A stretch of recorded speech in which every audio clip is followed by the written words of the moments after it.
દાહોદ શહેરમાં કાયદો અને વ્યવસ્થાની પરિસ્થિતિ જળવાઈ રહે તે માટે શહેર પોલીસ દ્વારા એક મહત્વપૂર્ણ મીટિંગ યોજવામાં આવી હતી।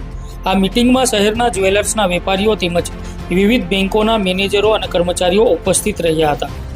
દાહોદ પોલીસના અધિકારીઓએ સૂચના આપી કે તહેવારના દિવસોમાં વેપારીઓ, ગ્રાહકો અથવા બેન્કિંગ ક્ષેત્રના લોકો સાથે કોઈપણ પ્રકારની કનડગત ન થાય અને ગુનાહિત માનસિકતા ધરાવતા ઇસમો કોઈપણ પ્રકારની ગેરકાયદેસર પ્રવૃત્તિને અંજામ ન આપે તે માટે પોલીસ દ્વારા વિશેષ એક્શન પ્લાન તૈયાર કરવામાં આવ્યો છે। ખાસ કરીને દીપાવલીના તહેવારને ધ્યાનમાં રાખીને જ્યાં જ્વેલર્સની દુકાનોમાં ગ્રાહકોનો ભારે ઘસારો રહે છે ત્યાં સુરક્ષાની દ્રષ્ટિએ પોલીસ દ્વારા મહત્વપૂર્ણ સૂચનાઓ આપવામાં આવી છે। પોલીસે વેપારીઓને તેમના શોપમાં સીસીટીવી કેમેરા અને એલાર્મ સિસ્ટમને સતત કાર્યરત રાખવા તેમજ શંકાસ્પદ વ્યક્તિઓ ઉપર નજર રાખવા માટે જણાવવામાં આવ્યું છે। પોલીસના જણાવ્યા મુજબ તહેવારના દિવસોમાં ભીડભાડ અને ટ્રાફિકવાળા વિસ્તારોમાં ગુનાહિત તત્વો સક્રિય રહેતા હોય છે અને અનેકવાર સીસીટીવી કેમેરા અથવા એલાર્મ ન હોવાના કારણે પોલીસને આરોપીઓ સુધી પહોંચવામાં ભારે મુશ્કેલીઓ પડતી હોય છે।